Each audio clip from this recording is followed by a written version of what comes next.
You know, when I first picked up Think and Grow Rich, that was a long time ago. It was 55 years ago. And as I started to read it, I really started to think, probably for the first time in my life.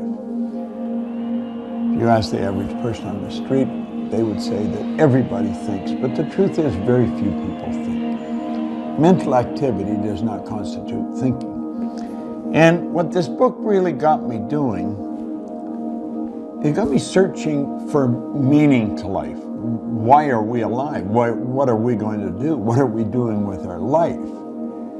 And I started to realize, I was 26, and there was no meaning to my life. I woke up in the morning and I did whatever I did, and I laid down at night and I went to bed.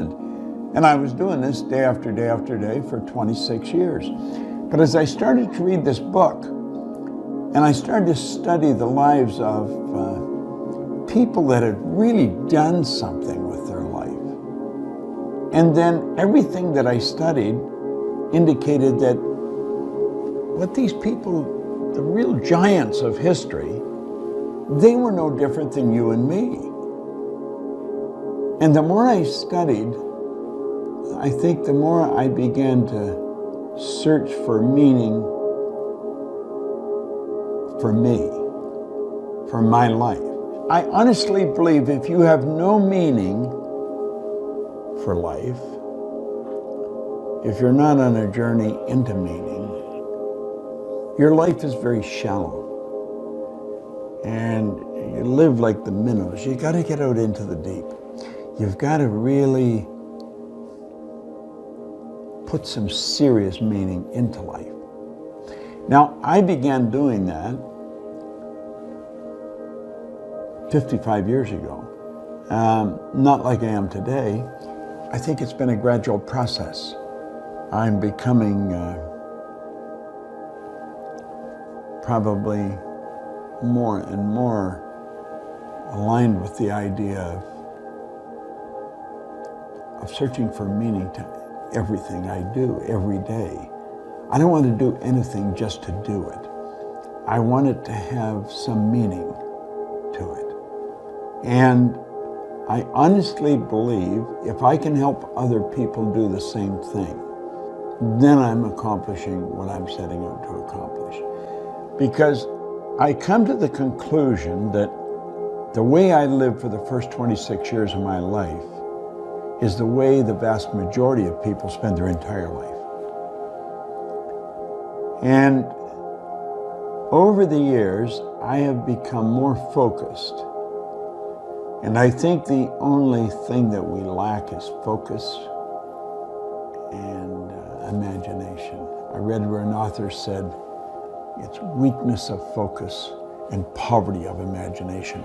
Our lives can be a rich, meaningful adventure.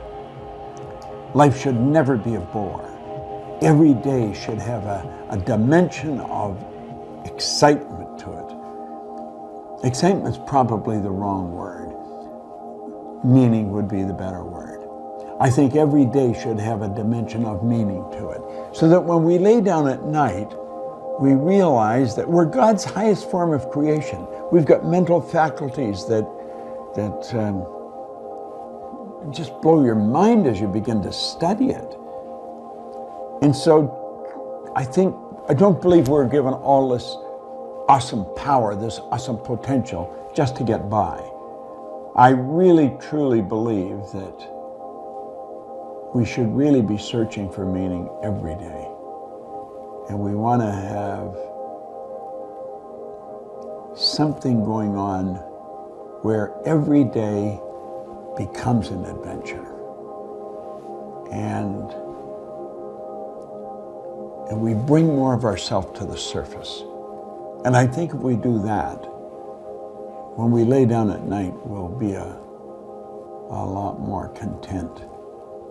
And we'll like ourselves a little bit better.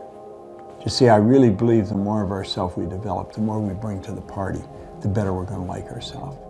I've got to the point now where I really do like myself.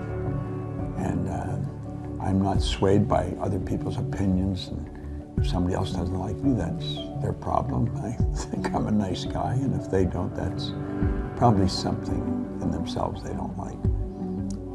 And I think it's important that we like ourselves. I think it's important that we understand the depth there is to our potential.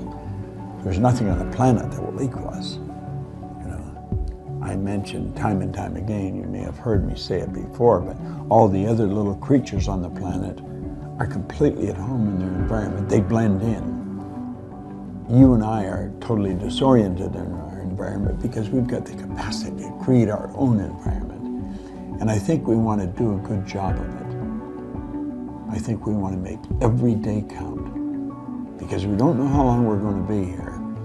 And I think we want to make certain that the trip we're on has a real deep meaning to it.